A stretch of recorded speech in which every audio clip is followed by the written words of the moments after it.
Seguros está há mais de 15 anos cuidando do que é mais importante para a sua empresa, para a sua família, para a sua saúde, para a sua vida. Seguros para empresas e pessoas. Cotação flash, rápida e fácil. Atendimento personal. Plantões 24 horas todos os dias. Mitro Seguros, sempre com você.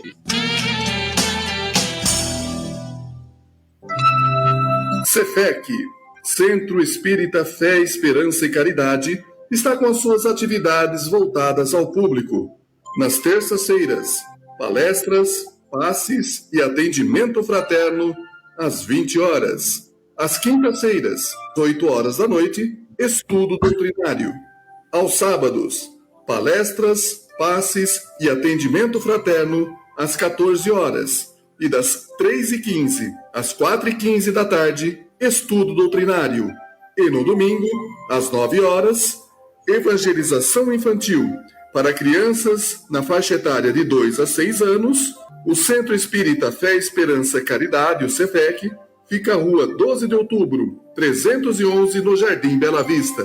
Compareçam!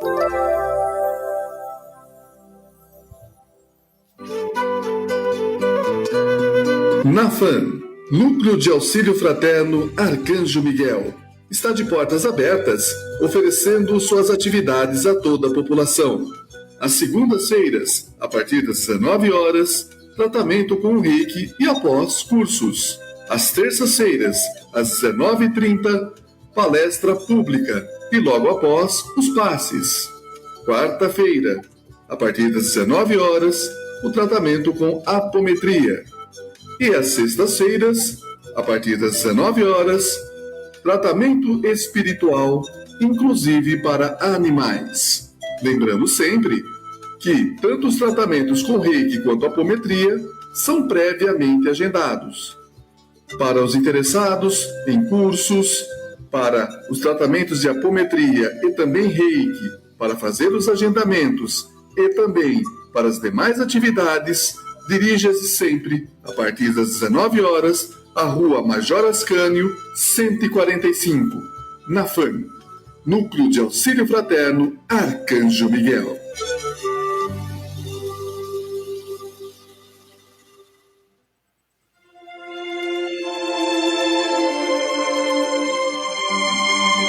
Muito bom dia a todos os ouvintes da Rádio programa Caminhos da Luz. Reflexões sobre a doutrina espírita. Hoje é uma manhã gostosa do inverno brasileiro aqui na cidade de Jaú.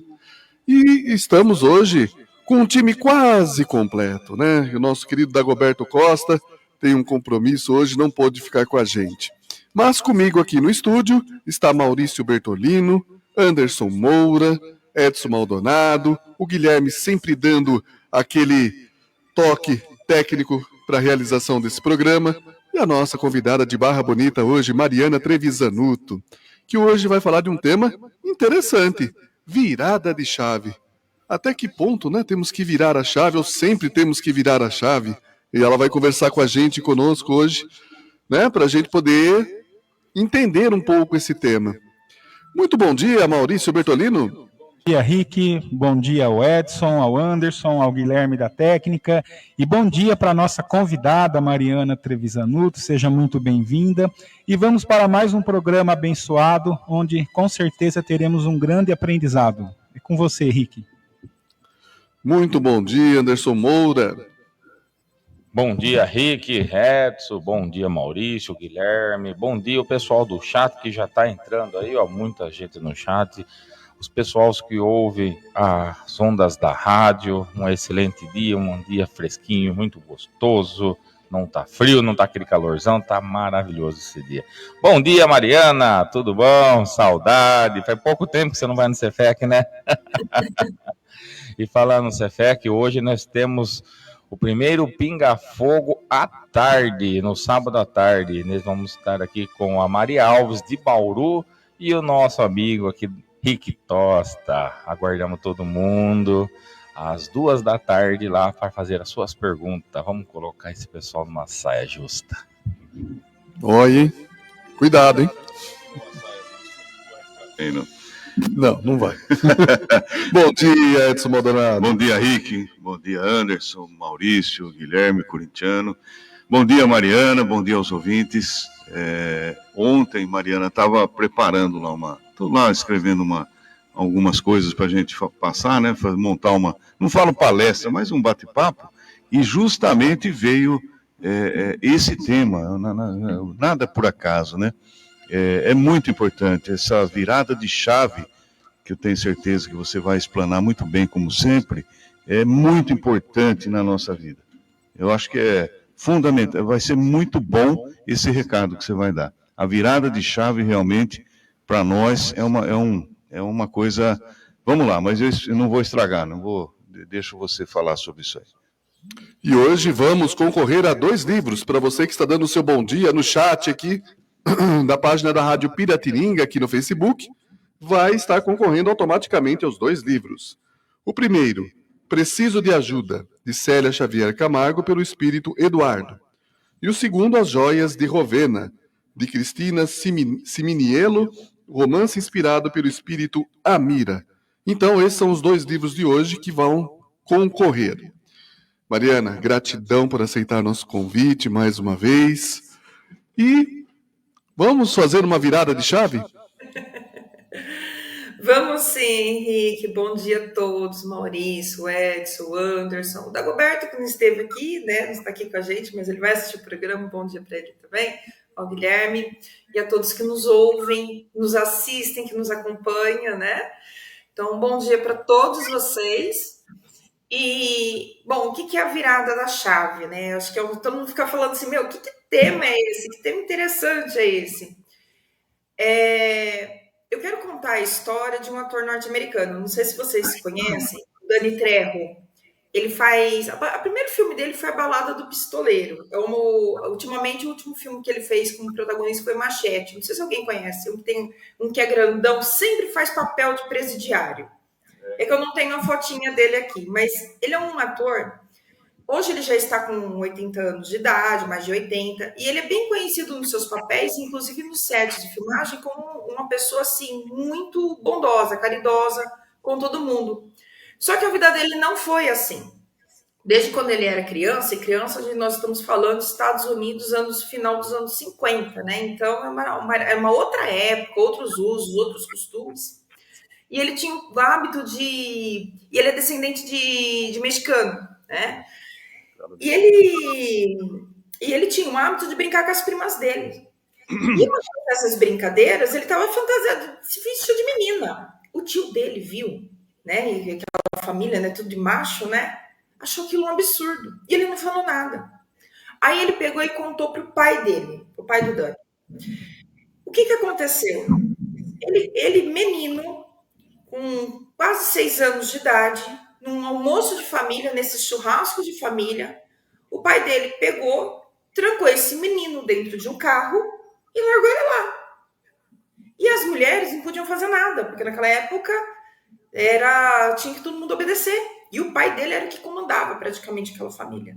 E ele ficou por horas e horas e horas, uma criança num churrasco de família, trancado dentro de um carro, sem comer, sem praticamente respirar, tá? Num domingo de sol quente. E ele conta. Só que ele tem um tio que não obedece muito o pai dele. Esse tio, que é o tio Gilbert, né? Ele desobedece as ordens do pai e tira esse menino do carro. Então, na cabeça desse menino, quem que é o herói? O tio, não o pai.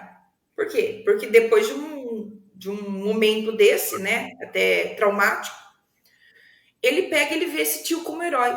Só que eu sempre falo assim, nem todo herói é um herói, né? Porque esse tio dele, a família dele não gostava, inclusive o pai dele, porque era um tio que era um gangster, era envolvido com drogas, com roubos.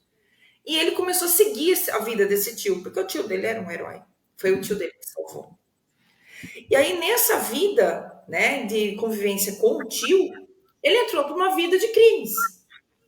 Até que em um determinado momento, ele vai numa prisão de segurança máxima em San Quentin, que é a top, é a única que tinha a câmara de gás no estado. Era o único presídio que tinha, inclusive, a sentença, fazia sentença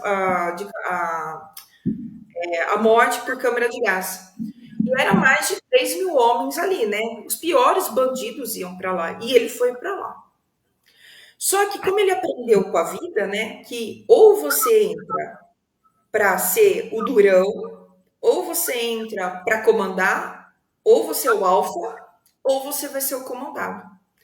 E lá dentro do presídio, ele conseguiu conquistar a sua posição. O que ele falou num dos seus depoimentos? Tinha gente que jogava xadrez, tinha gente que lia. Eu treinava. Ele falava, eu treinava, eu queria ser o mais forte, para ninguém mexer comigo. Tanto que ele foi campeão de boxe pelo presídio, né? Nos anos 66, 67, 68, tricampeão de boxe pelo representante do presídio. E aí, nesse meio tempo, num desses dias, né, tumultuado, ele já com a sua liderança, tinha seus liderados, seus protegidos, ele estava jogando dominó numa mesa. E o companheiro dele, né, o oponente dele, ele viu que tinha uma ponta de 5 e valia muito dinheiro naquela rodada. A hora que ele virou e falou assim, ganhei, esse jogo é meu, alguém atrás do oponente dele deu uma coronhada na cabeça, bateu na cabeça dele, que o cara caiu sangrando, quase morto ali. E foi aquele tumulto. E naquele tumulto, ele falava, não, o jogo não acabou. Eu tô ainda com o dominó na mão, eu tenho a minha ponta de 5. Uma hora mais tarde, um tempo mais tarde, enquanto ele estava na cela dele, ele olhou para aquele dominó, olhou para aquele dominó e falou assim, de sangue. Olhando aquela situação, ele falou assim, que monstro que eu virei. Aí ele se recorda que ele não era aquele monstro. Porque ele falou, aquela pessoa que levou quase morreu na frente dele, praticamente, tinha uma família, tinha uma mãe, que se preocupava, podia ter alguém que se preocupava com ele, e ele preocupado com o jogo. E aí, nesse momento que eu falo, que ele virou a chave, a hora que ele viu aquele dominó ensanguentado. E aí, o que ele faz? Ele promete para ele mesmo, a partir de amanhã eu vou fazer o certo, eu não vou fazer o que meu tio ensinou, eu vou fazer o que é o certo para mim. Então, ele começou a mudar o seu comportamento. Óbvio que ninguém muda da noite para o dia. Óbvio que ninguém confia nele da noite para o dia. Mas ele vai mudando seu comportamento, ele volta, né, ele consegue ficar mais uns 3 anos por conta do bom comportamento, ele quita seu débito com a sociedade, ele volta para casa. Só que quando ele volta para casa, o pai dele não recebe, por conta da vida. E aí, ele começa a prestar serviços comunitários ao redor, e muita gente questionava, tinha medo dele. Até que um momento ele conseguiu um emprego numa oficina, e aparece quem, né? Agora, eu sempre brinco, né? Que quando a gente acha que tá tudo certinho, vem a vida nos testar, né? E a hora que ele estava seguindo a vida dele honestamente, quem que aparece? O tio, que tinha acabado de sair da prisão, oferecendo para ele dinheiro, droga, falando assim, ó, tá tudo esquematizado. E pela primeira vez ele fala não pro tio dele. E os dois se rompem os laços. 2, 3 meses depois, o tio dele acaba morrendo por overdose. Aquilo acaba com ele, porque ele realmente gostava desse tio. Mas ele continua seguindo a sua vida. Dentro desses, estava tendo um set de filmagem, estava tendo o filme, foi o primeiro filme que ele participou, foi A Balada do Pistoleiro. E o diretor precisava de alguém que tinha cara de bandido, que sabia manipular a faca, e não tinha que falar nada. E aí, um conhecido dele sabia que ele estava dando palestra para pequenos delinquentes, tal, que ele fazia, para as pessoas não entrarem no crime, que foi essa mudança que ele fez. Ele pegou e foi convidado para fazer esse filme. E aí, nesse filme, ele não fala nada, mas ele é um bandido que persegue lá o Antônio Bandeiras e a Selma Hayek. E no meio do set, ele percebe que existe preconceito com ele. Aí ele fica até desanimado. Até que um certo momento, a Selma Hayek, a protagonista, o convida, liga para ele e fala assim, viu, você quer almoçar em casa no Dia de Ação de Graças? E para um norte-americano, o Dia de Ação de Graças é um dia de família, é um dia muito íntimo. Então, você convidar alguém para comer na sua casa no Dia de Ação de Graças, porque você é muito querido. Aí ele fala que a partir daquele momento ele vai chorar no banheiro, que ele não aguenta, e aí ele continua, e aí ele Aí ele continua com os trabalhos dele, de filantropia, de ajuda, de caridade, etc. Tal, e ele tem... Aí ele começa a ficar famoso no meio dos artistas, todo mundo gosta dele, ele é bem simpático e tal. Por que eu tô contando a história dele? Gente, isso aqui eu sei que é um programa muito espírita, não é o programa da Sônia Abrão, eu não tô contando fofoca. A vida dele, que ele virou a chave, não é muito diferente da vida do filho pródigo que Jesus nos ensina. Quando a gente vai ver a história do filho pródigo, que é o filho pega o seu dinheiro, né? Ele vai lá para o pai tem 2 filhos, um deles, o mais novo, pega o dinheiro, daqui a minha parte, o que ele vai fazer? Curtir a vida doidado, vai embora. A hora que ele perde todo o dinheiro, e olha só que interessante, aí a virada de chave do filho pródigo. Quando ele perde todo o dinheiro, ele vai numa fazenda, ele pede para ser tratador de porco, ele tinha tanta fome que ele foi pedir para comer a comida do porco. Jesus não usa o porco nessa situação por um acaso. Judeu não come carne de porco, porque carne de porco é impura. Então você imagina a situação do rapaz ter que comer a comida do bicho, do animal impuro. Ou seja, o rapaz estava no fundo do poço para ele pedir isso. Por isso que Jesus usa o porco. E aí, quando ele está lá comendo aquela, né, ele está naquela situação, ele fala: os empregados do meu pai são melhores tratados que eu. Ele virou a chave. Aí o que ele fez? Ele volta para casa. Por qual a intenção dele? Pai, me trata como se eu fosse um empregado. Ele quer pedir perdão e pedir para o pai o tratar como empregado. Pelo menos ele sendo tratado como empregado é melhor do que a situação que ele estava. Só que o pai o recebe, o perdoa, o acolhe, manda matar o novilho gordo. Aí quem chega? O irmão. O irmão que representa, né, a sociedade que julga, né? E aí esse irmão fala: eu não vou participar dessa festa. Por que eu não vou participar dessa festa?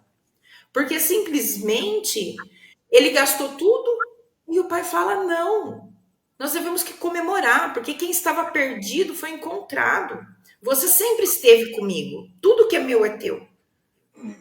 Você sempre esteve comigo.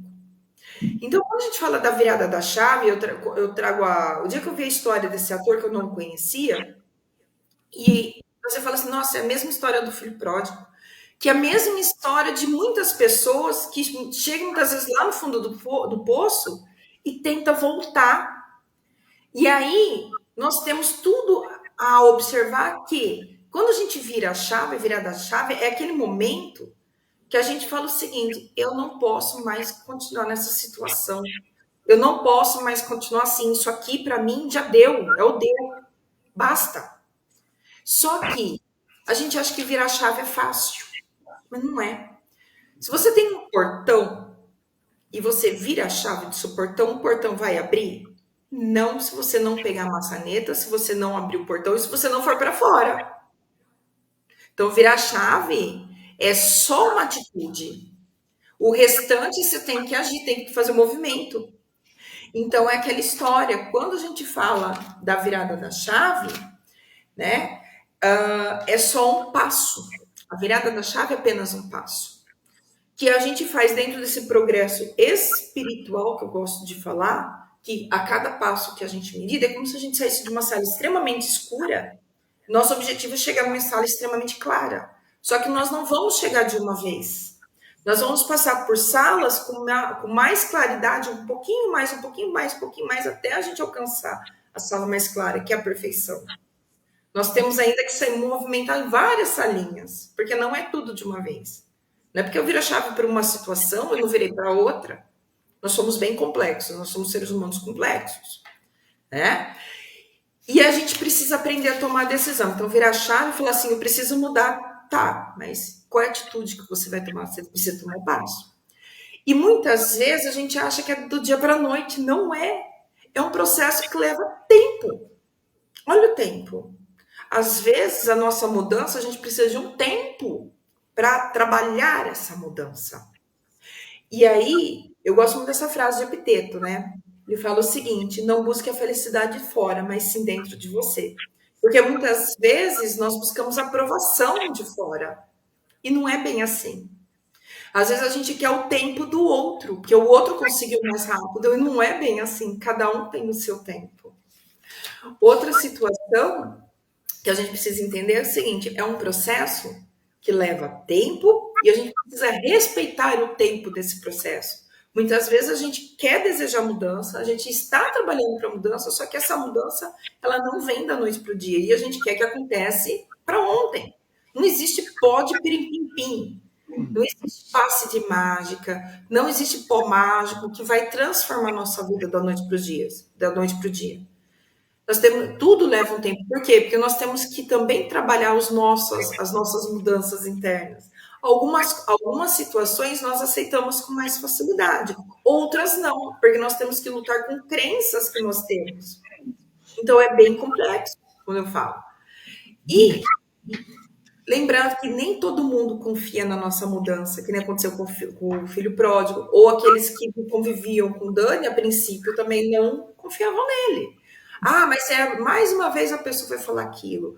Ah, mas é a terceira vez que a pessoa falou que vai parar de fazer tal coisa e não vai parar. Nem sei se as pessoas confiam na gente, nas nossas mudanças. Por isso, a gente tem que falar o seguinte, a nossa mudança não está nas palavras, está nas nossas atitudes. É a nossa atitude que define as nossas mudanças. Falar, o papagaio fala. É muito fácil falar. Hoje nós estamos no meio que todo mundo fala. Mas e o fazer? É aí que vai mostrar realmente a nossa mudança, a nossa postura, o nosso comportamento, as nossas atitudes. E lembrar também que nem todo mundo vira chavinha com a gente. Então, às vezes, a gente vai deixar muita gente para trás em outras salinhas também. Nem todo mundo vai entender o processo que a gente passa. Às vezes, a pessoa está do nosso lado e ela não entende a nossa mudança. E tá tudo bem, eu falo assim, tá tudo bem, cada um tem o seu tempo. Então eu não posso exigir do outro, eu exijo que o outro faça por mim, eu também, da mesma forma que eu não posso exigir que o outro faça por mim a minha mudança da chave, eu não posso exigir que o outro vire a chave comigo, porque é pessoal. E só para finalizar, para a gente começar o bate-papo, por mais que a gente viva numa lei de sociedade, essa mudança de virada de chave, ela é uma jornada solitária. Ela não vem com acompanhamento, ela é solitária. Nós é que devemos, com nós mesmos, o nosso íntimo, cuidar do nosso progresso. Nós temos várias pessoas que nos auxiliam, que podem nos dar amparo, mas essas posturas é solitário, somos nós. Tanto que Jesus falava, reconcilia-te com o teu adversário quando estás a caminho. A gente acha que é o outro meu adversário, é o meu vizinho lá que empurra a folhinha na frente da minha calçada. Não é.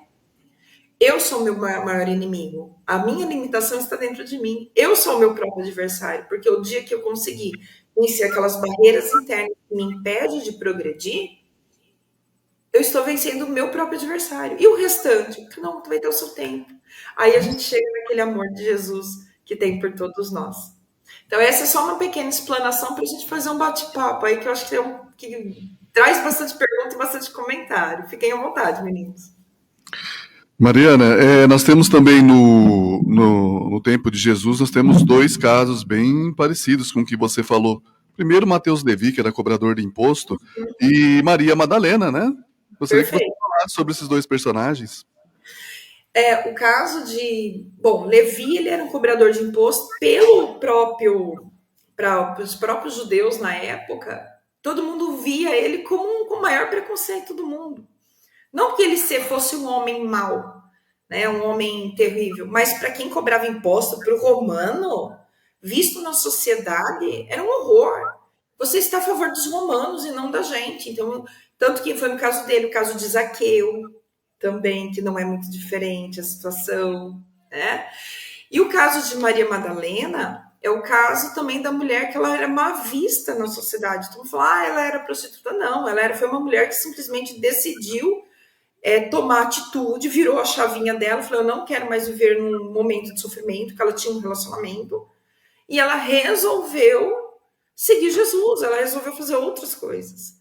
Então, ela foi uma mulher que teve uma postura muito diferente das demais mulheres da época. Então, ela era má vista pela sociedade. E, mais uma vez, a sociedade julgando aí como um irmão, né, do filho pródigo. Olha só que interessante. E os filhos pródigos? Somos todos nós.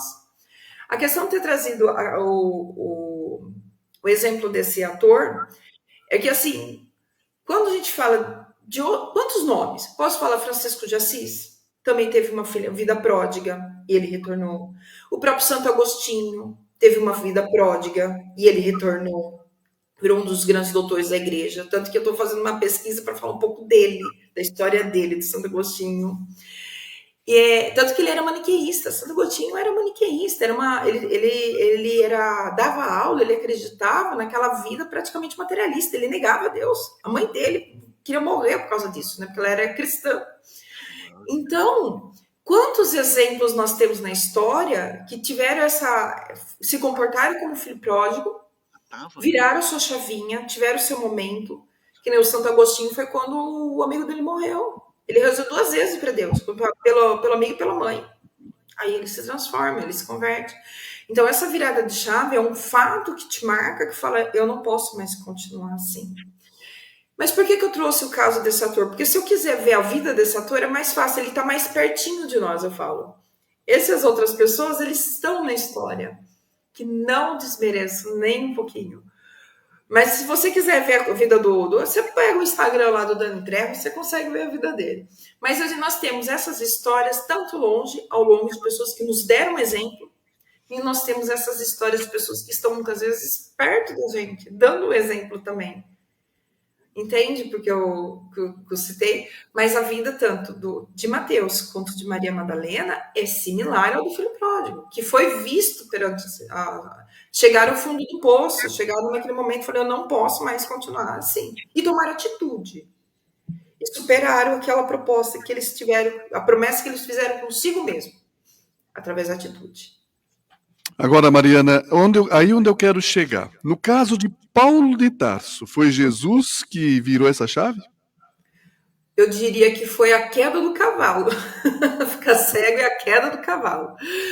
Porque, na verdade, ele conhecia Jesus pelo nome, ele não conviveu com Jesus. Mas a hora que ele caiu do cavalo e viu o tamanho e poder, aquela luz diante dele, a ponto de ficar cego e literalmente cair do cavalo, quem que não vira numa dessa?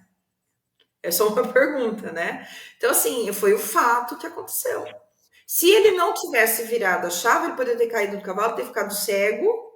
Foi Jesus, não foi ele que acreditou em Jesus naquele momento. Aí é que tá, a gente acha que os outros vão virar a chave por nós. Não. Os outros podem até nos orientar.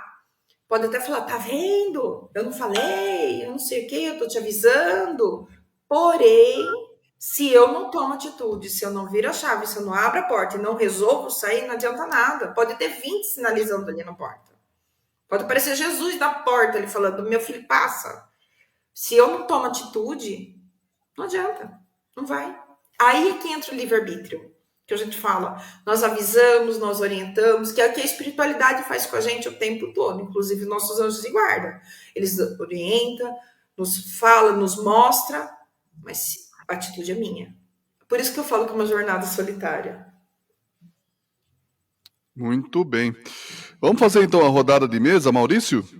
Ô Mari, essa virada de chave, muitas vezes em nossa convivência no trabalho, com as pessoas de nossa família, quando você vira a chave, você passa a ser um pouco diferente, né?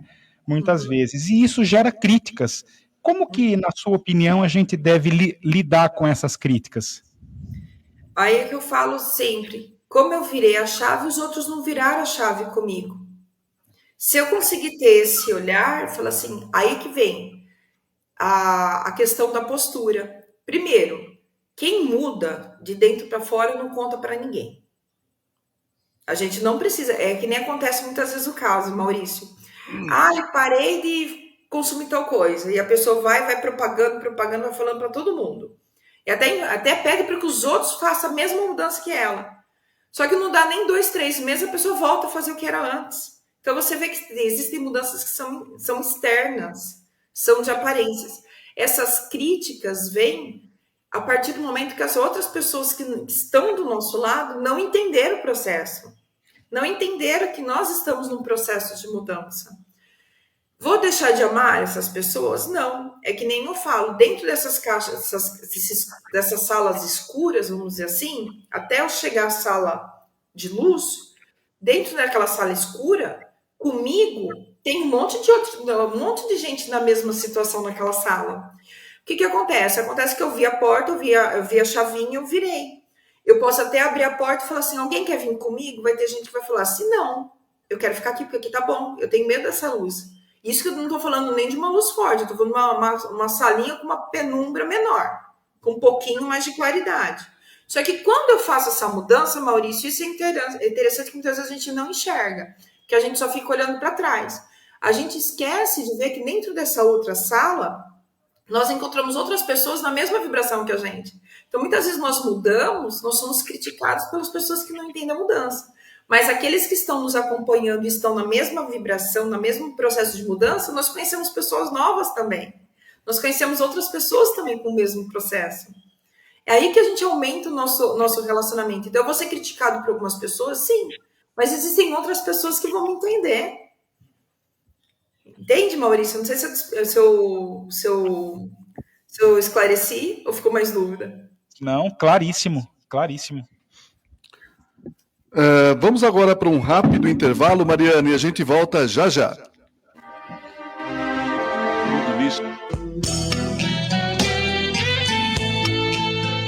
Caminhos da Luz. Apoio.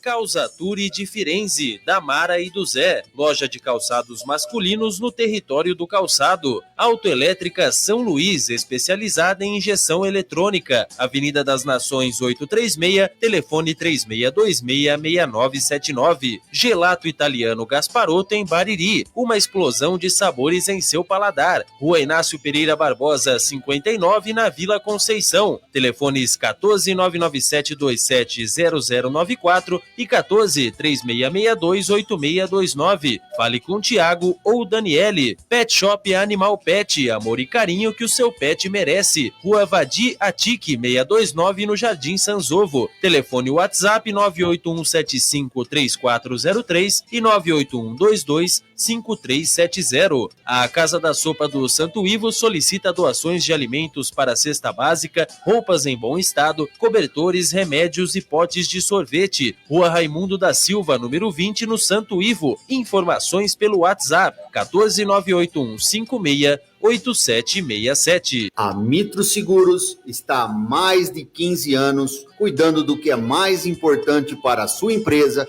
para a sua família, para a sua saúde, para a sua vida. Seguros para empresas e pessoas. Cotação flash, rápida e fácil. Atendimento personal. Plantões 24 horas, todos os dias. Mitro Seguros, sempre com você.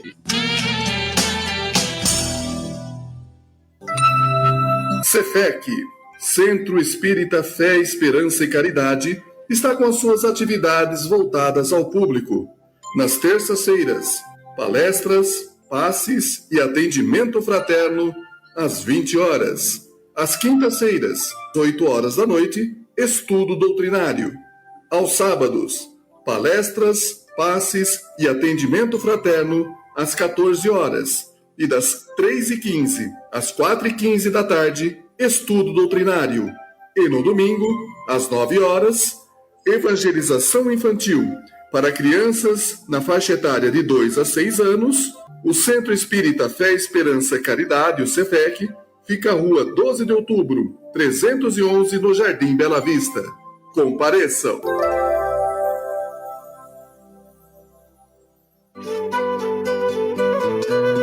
NAFAN, Núcleo de Auxílio Fraterno Arcanjo Miguel, está de portas abertas, oferecendo suas atividades a toda a população. Às segundas-feiras, a partir das 19 horas, tratamento com o Reiki e após cursos.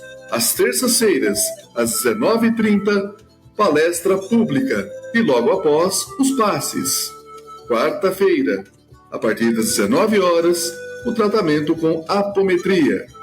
E às sextas-feiras, a partir das 19 horas, tratamento espiritual, inclusive para animais. Lembrando sempre que tanto os tratamentos com Reiki quanto apometria são previamente agendados. Para os interessados em cursos, para os tratamentos de apometria e também reiki, para fazer os agendamentos e também para as demais atividades, dirija-se sempre, a partir das 19 horas, à Rua Major Ascânio, 145, na FAM, Núcleo de Auxílio Fraterno Arcanjo Miguel.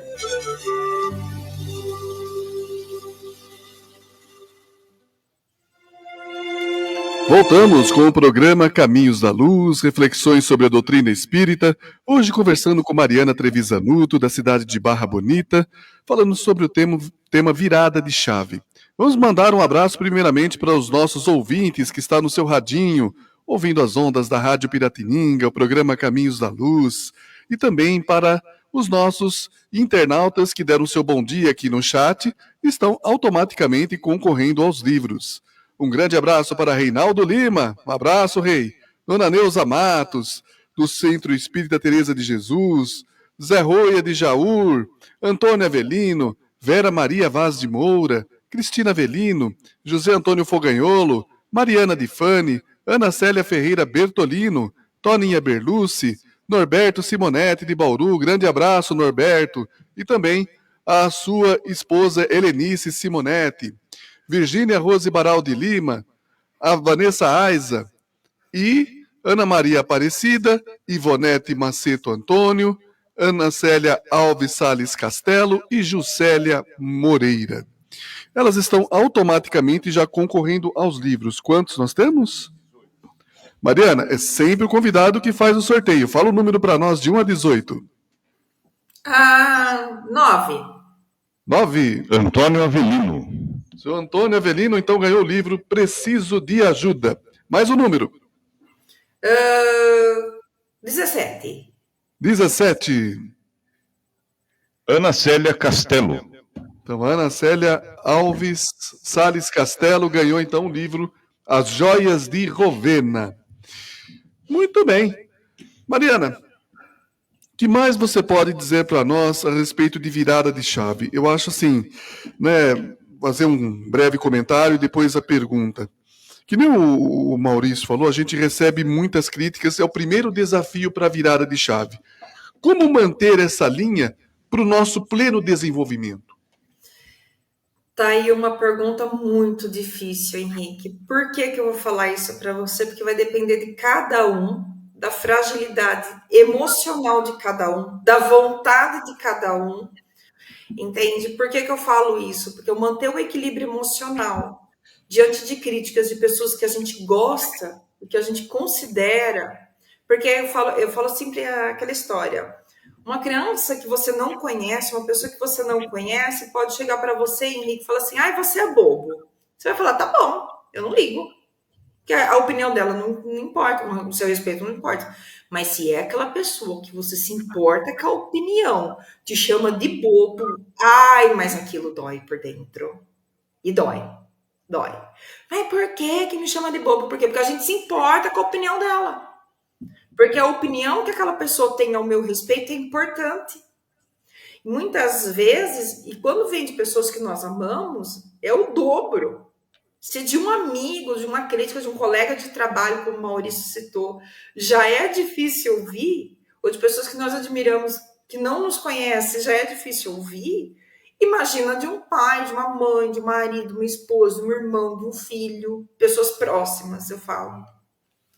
Então, assim, a vontade tem que ser muito grande. A força de vontade tem que ser muito grande. Porque aí eu vou trazer o exemplo, por exemplo, como você disse, Paulo de Tarso. Ele era arrogante, ele era um doutor da lei. Para, de repente, pedir lá para Ananias curar, o cara que ele ia matar. Pedir para curar. E imagina as críticas que esse homem recebeu em volta dele, na sociedade dele, ainda mais depois de uma postura que ele tinha, de um status. Então você tem que abrir mão do ego, do orgulho, da vaidade, você tem que abrir mão de muita coisa. Por isso que eu falo que não é fácil. Quando a gente fala virar a chave, e às vezes a gente vira a chave para uma coisinha, mas nós não viramos a chave para outra. Tem pessoas que falam assim, tá, eu aprendi a lição, mas o ego ainda mantém. Então muitas vezes a gente não vira todas as chaves ao mesmo tempo. Entende? Ah, eu não consigo. Gente, hoje tem as terapias que podem te ajudar. Se eu não consigo sozinha, eu posso buscar as terapias, porque nos auxilia muito. Ou buscar também, Mariana, não tenho condição de fazer terapia, mas eu tenho um amigo que pode me ouvir.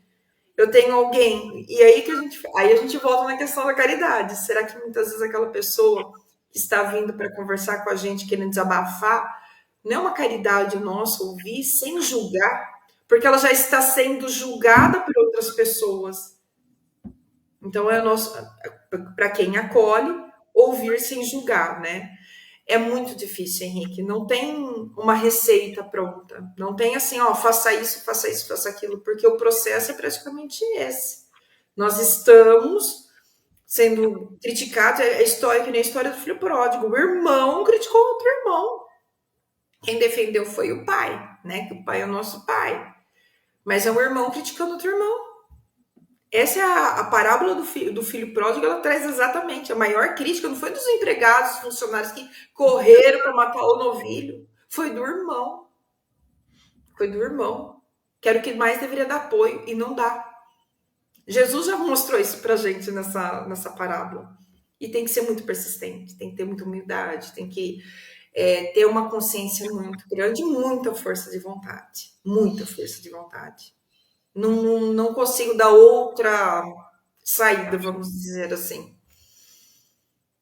Mariana, os internautas já estão se manifestando. Quem tiver comentários, perguntas, fique à vontade para mandar aqui no chat para nós.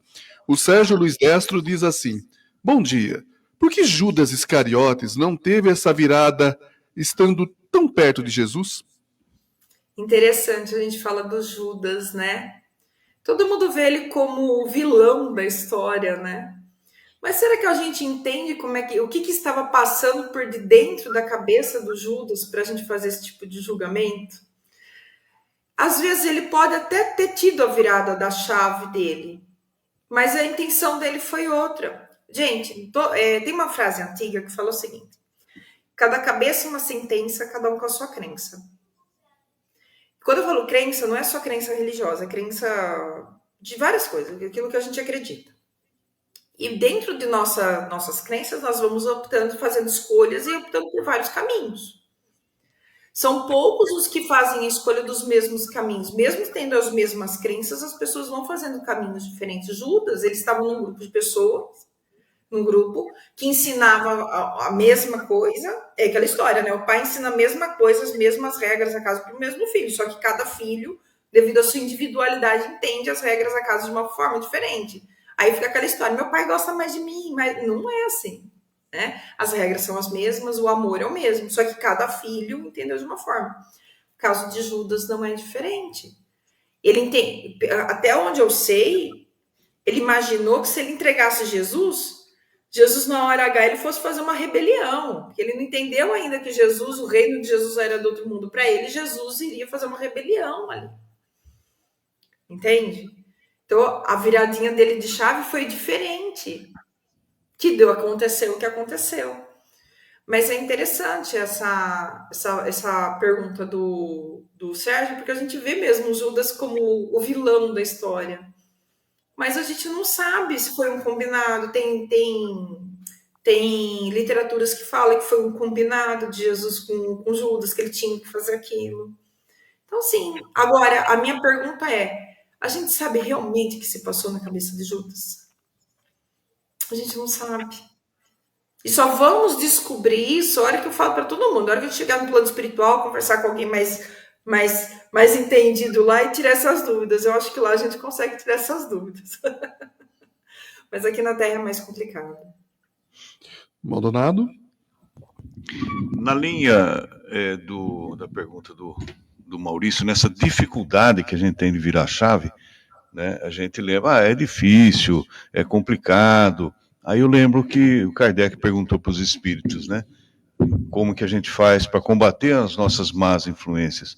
E os espíritos deram na lata da gente, né, que é com um esforço mínimo. O que falta para nós é vontade. É difícil dizer isso, né, Mariana, para as pessoas, né, porque é uma dificuldade, como o Maurício lembrou bem, né, a gente estava conversando aqui com o Anderson também, às vezes numa roda de amigos, Você para de beber, vai num churrasco, aquilo lá vira motivo até de gozação e tal. É difícil mesmo. Mas e aí, como é que a gente confronta essa dificuldade com a má vontade dita pelos espíritos? Bom, se a gente tem a boa vontade, Aí eu gosto muito da frase de Jesus que fala: quem tem olhos de ver, que veja, quem tem ouvidos de ouvir, que ouça, né? Quem observar as minhas mudanças, por isso que eu falo, as nossas mudanças estão nas atitudes e não nas palavras. Então, a minha atitude, ela tem que se permanecer. Porque, que nem a história do parar de beber, né? Vou dar um exemplo que é bem comum. Isso é algo muito comum. Às vezes a pessoa fala assim, parei de beber, parei de comer carne, etc, tal, e a pessoa é motivo de chacota. E às vezes a pessoa está ali para compartilhar um momento com as pessoas, porque ela está lá porque gosta das pessoas. Mas dói no coração quando escuta, mas pô, você parou, que não sei o quê, cadê aquele cara que era de antes? É sempre essa conversa, né? Tem uma colega minha que ela fez assim a mudança. Aí ela deu uma volta por cima. Ela falava assim, ela só não bebia gasolina porque tinha gosto ruim. Ela era esse tipo de pessoa, ela bebia tudo. O que ela fez? Como ela conhecia o meio que ela frequentava, ela falou o seguinte, eu vou mudar, mas para não ter essa pressão externa, ela interiorizou. Mas o que ela fazia? Ela pegava um copo de cerveja, para quem tomava um monte, tomava um copo de cerveja, e ela enrolava com aquele copo de cerveja a noite inteira. Às vezes esquentava, o pessoal, tá, esse óleo aí, deixa eu trocar. Não, troca para mim, que eu quero geladinho. Dava uma bicada. Para quem tomava 3, 4 garrafas, tomava um copo numa noite, já foi uma grande mudança. Mas ela conseguiu. E nesse meio tempo, ela foi enrolando, e as pessoas não foram percebendo que ela foi mudando. Até que um momento ela falou assim, gente, hoje eu não tô boa, eu tô com problema de estômago, tô tomando antibiótico. É a culpa do antibiótico. O antibiótico é a desculpa perfeita para tudo, né? E aí ela foi. A hora que as pessoas foram acostumando ver ela diminuindo aquela frequência que ela tinha, ela não falou nada. Até um certo momento que ela começou, hoje eu não tô boa. Aí as pessoas foram acostumando a ver ela com um copo de refrigerante. Entendeu? É um processo. Hoje, as pessoas olham para ela como uma pessoa que não bebe. Então, aconteceu esse processo, mas ela não falou nada para ninguém. Esse foi o segredo dela. Então, assim, porque ela conhecia o meio. Então, às vezes, é interessante, às vezes, se fechar um pouquinho para evitar embates desnecessários, estresse desnecessário. Mas essa foi uma sabedoria dela, que funcionou para ela.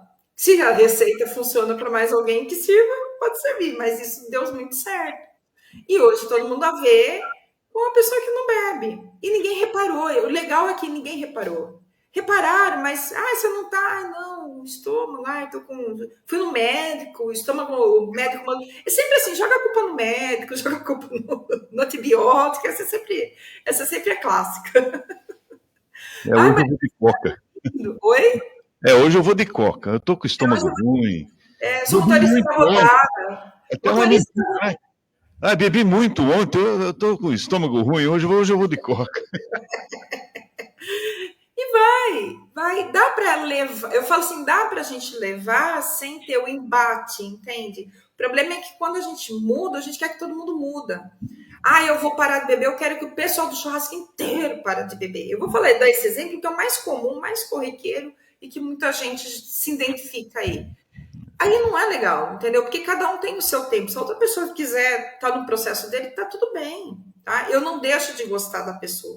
Talvez um dia aquela pessoa veja por minha postura, pela minha atitude, que a minha mudança fez bem para mim, talvez aquilo vira a chavinha dela e fala, eu não quero mais. Aí vem aquela história, você me ajuda? Te ajudo. Entende? Então, essa é a forma que Jesus gostaria que muitas vezes nós uníssemos nossas forças de uma forma mais solidária, sem julgamento, sem falar, tá vendo só, olha, eu parei antes, tá vendo como é que você tá? Não precisa. Aí, esse é o verdadeiro significado de amizade. E aí, embora a gente escuta as críticas, mas a gente consegue pegar mais leve, vamos dizer assim, a gente consegue pegar mais leve, não é com os outros, é com o nosso próprio coração. A gente precisa pegar mais leve com o nosso próprio coração. Eu acho que a gente precisa disso, um pouco mais de leveza. O nosso querido companheiro Norberto Simonetti Diz assim: penso que o outro irmão teve uma manifestação de alto amor, questionando ao pai o porquê dele nunca ter feito uma festa também para ele, que sempre esteve ao lado dele. É para se pensar, não? Um estímulo para a reflexão do pai? É interessante que a gente, uma vez o Norberto, ele trouxe também o mesmo questionamento que o Munir lá de Dourados, quando eu falei sobre esse assunto, falou, mas parece que é injusto, né? Dá a impressão assim, que a gente está comemorando uma coisa que é injusta. A pessoa cometeu um erro a vida inteira e a gente vai comemorar o erro daquela pessoa. Só que nós nunca podemos esquecer, tá? Quando o pai disse o que é meu é seu, e o rapaz perdeu tudo, ele não estava falando de bens materiais. Quando a gente está lá no mundo espiritual, aí ele está falando de espiritualidade. Imagina lá no mundo espiritual, uma pessoa chegando assim, que é a questão dos trabalhadores da última hora, e o pai dá os mesmos os 2 denários, as 2 moedinhas, para aqueles que trabalharam na última hora. É o mesmo questionamento. E quando o senhor da vinha recebeu a crítica, ele olha e fala assim, por acaso vê com maus olhos que eu seja bom? Entende que muitas vezes a gente tem essa sensação de justiça muito quantificada. E no mundo espiritual, que bom que você não passou pelo sofrimento que o outro irmão passou. Que bom que você entendeu o amor divino sem ter que passar por um monte de aprovação. Que bom que você não teve que dormir num estaleiro. Que bom que você não precisou comer uma comida de porco para entender que aqui do lado do Pai você tem o que você pode. Por isso que ele falou, tudo que eu tenho, que eu sempre tive é seu, tudo que eu tenho é seu. Ele não teve mais nada. Imagina a gente lá no mundo espiritual, falando assim, tá vendo só? Quando a pessoa chega e fala, tá vendo só? Mas vocês estão recebendo fulano que fez aquele monte de erro na Terra, ou a gente vai receber com amor e com carinho? Imagina o Santo Antônio brigando com o Santo Agostinho, vendo quem tem mais fiéis aqui dentro da Terra. Faz sentido esse ego? Parece ego. Aí é uma briga de ego. É o orgulho. Entende? Então, assim, a gente tem essa sensação de que o irmão que ficou, ele foi injustiçado. Mas ele não passou pelas provações. Ao menos que a gente esteja disposto a passar pela mesma provação que o outro passou, que é aí que todo mundo fala, eu queria ser o Chico. Mas você está disposto a passar pelo mesmo processo do Chico, ter uma madrinha que mandava lamber ferida do bois por causa de uma simpatia? Você está disposto a isso? Você está disposto a pagar esse preço? Entende? Então a gente vê essa questão do irmão, mas de um ponto de vista muito material. Num ponto de vista espiritual, o pai ensina, não, meu amigo, você sempre esteve aqui. Olha, você não passou pelas provações que ele passou, você não passou pela injustiça que ele passou. Entende? Então, assim, é a hora que ele chama atenção. Ele estava perdido, ele voltou. É a ovelha que nunca se perde, que Jesus mostra pra gente. E que então seria injusto o pastor largar as 99 ovelhas lá para buscar uma. Aí as 99 ovelhas deviam falar assim, viu, mas o problema é dela, ela se perdeu. Essa lição é falar que o amor de Deus, o amor divino supera qualquer coisa. A lição é para a gente aprender a ter amor com o próximo. E se eu estou fazendo a coisa certa, eu tô tendo os benefícios e as colheitas da minha postura certa. Eu não estou passando pela dor, pelo sofrimento que o outro passou. Entende? É nesse sentido. Espero ter explicado, viu, Norberto? A Maria Odete Fabre Lima, eu acho que ela fez uma pergunta. Não é interessante mudar de amigos? Sim, todas as vezes que a gente fala assim, é difícil a gente quebrar vínculos com pessoas que a gente gosta.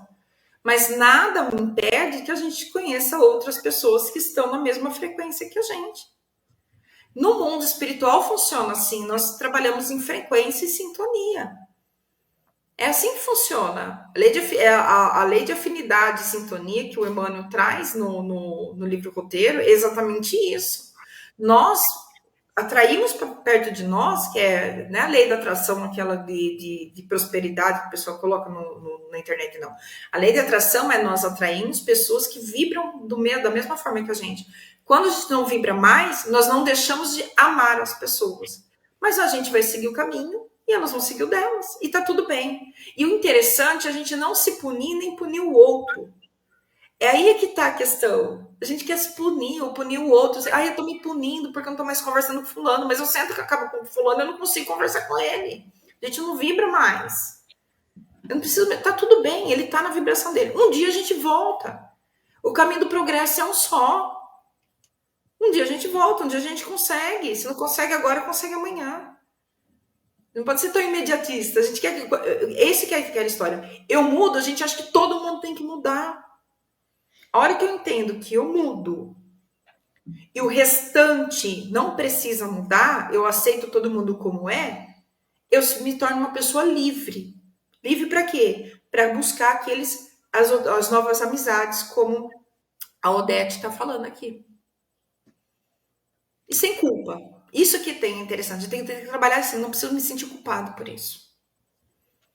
Muito bem. O Sérgio Luiz Dez faz um comentário aqui. O interessante da sua virada é entender a sua virada como algo concreto e não apenas dizer que é uma outra pessoa e não é. Exatamente. Por isso que eu falo que ela é interna.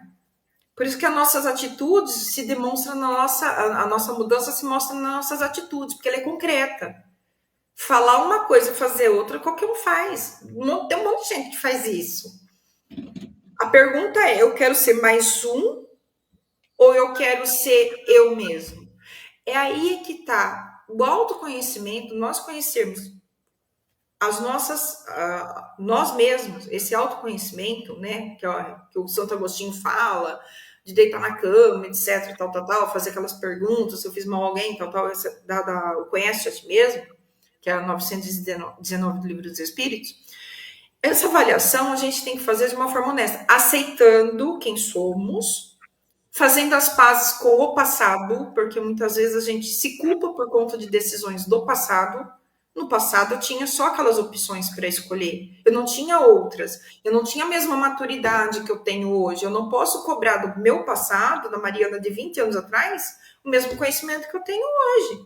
Então eu tenho que fazer as pazes com o passado e se comprometer exatamente de uma forma concreta. Eu falei, aquilo eu não faço mais, essa postura eu não tenho mais, esse tipo de pensamento não me pertence mais. E bola para frente.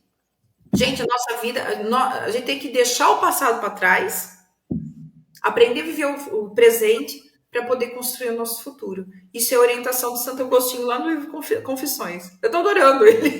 Eu aprendi tanta coisa com ele. Agora, tem alguém que quer fazer uma pergunta? Tá, Anderson? Eu vou só fazer um comentário, Mariana, no que você acabou de falar. Colocando a parábola, você reparamos todos ao estudá-la bem profundamente, que para ele poder ter a chave da mudança, da virada, ele precisou ter uma vivência diferente, experiências diferentes do que ele tinha. E isso vem muito em contra quando nós mudamos e queremos que os nossos amigos mudem conosco. Uhum. Porque nós vivemos um certo momento, uns vícios, umas companhias. Daí conhecemos algo diferente. Aqui falamos do Espiritismo, conhecemos o Espiritismo, o Cristo, a transformação moral. Só que daí nós vamos conflitar isso com o passado. E resolvemos o quê? Que esse é melhor, porque nos traz um conforto mais sólido para o coração e uma certeza. Automático, nós vamos querer que os nossos amigos façam isso. Porém, eles não têm essa vivência para fazer o conflito das informações, das experiências, como que eles vivem agora. É exatamente por isso que nós não podemos obrigá-los à mudança. Eles não têm como uma comparação de vivência com outra experiência. E vai dar sempre negativo para você, para nós, para o amigo, sempre vai ser um desgaste. E agora eu vou encerrando a minha participação, que já estamos nos minutos finais, aí agradecendo a você, o Edson, o Rick, todo o pessoal do chat. E eu esqueci de falar que hoje, às 14h, após a palestra, teremos a nossa feirinha de doce. Quem foi no Cefega, nós vamos engordar um pouquinho nesse sábado fresquinho. Só complementando, o Anderson falou bem essa parte, mesmo sendo uma intenção, né? Que a gente quer que os amigos mudem, porque a gente sabe que é bom.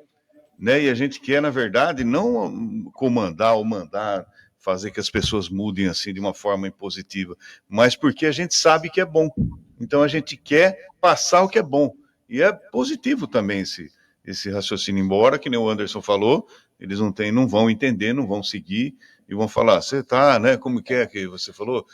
Agora você vira o motorista da rodada. Engata aí, Maurício, para a gente encerrar. Eu gostaria de também encerrar a minha participação, agradecendo a Mari pelos ensinamentos, tá? E agradeço também a todo mundo do chat, o pessoal aqui da técnica, todos presentes, e vamos tocando, né? E entendendo sempre que a mudança começa em nós, né? A gente não pode exigir essa mudança dos outros, primeiro em nós. Mariana, depois de todas essas perguntas e comentários, suas considerações finais. Bom, primeiro de tudo, agradecer a oportunidade, agradecer a todos que participaram, que comentaram, que é muito bom o debate, é isso que a gente gosta. O Espiritismo, ele começou com o debate, ele tem que ter o debate, ele é maravilhoso. E desejar a todos nós, né, que a gente tenha um sábado de luz, com a paz do Mestre Jesus, que esteja sempre com a gente, mas não aquela paz física, a paz do Mestre, aquela paz que, embora as pessoas não tenham entendido as mudanças, ele segue em paz porque ele sabe que um dia as pessoas vão entender o processo do amor. Cada um com o seu tempo, cada um com as suas escolhas, cada um com as suas vivências. Então, essa paz que Jesus traz para nós, que seja essa paz que a gente consiga levar para o outro, respeitando, aceitando e nos respeitando também, que a gente consiga manter essa paz, né? Essa calma, mesmo diante de julgamento, mesmo diante de turbulência, mesmo diante de questionamento, mesmo diante de crítica, que a gente consiga manter essa paz, essa plenitude, porque aquilo que a gente acredita, que aquilo que a gente está fazendo é o caminho que nos leva à perfeição. Então, eu agradeço a todos vocês, e que a paz do Mestre Jesus esteja com todos nós. Que assim seja, graças a Deus. Gratidão, Mariana. E assim termina mais um programa Caminhos da Luz, reflexões sobre a doutrina espírita. O fim de semana está só começando. Que seja de muito amor, paz e harmonia, e de preferência em família. Que vocês tenham um fim de semana abençoado, uma semana de muito trabalho, estudo e aprendizado. E até o próximo programa Caminhos da Luz, reflexões sobre a doutrina espírita. Um forte abraço fraterno a todos, fiquem com Deus, tchau.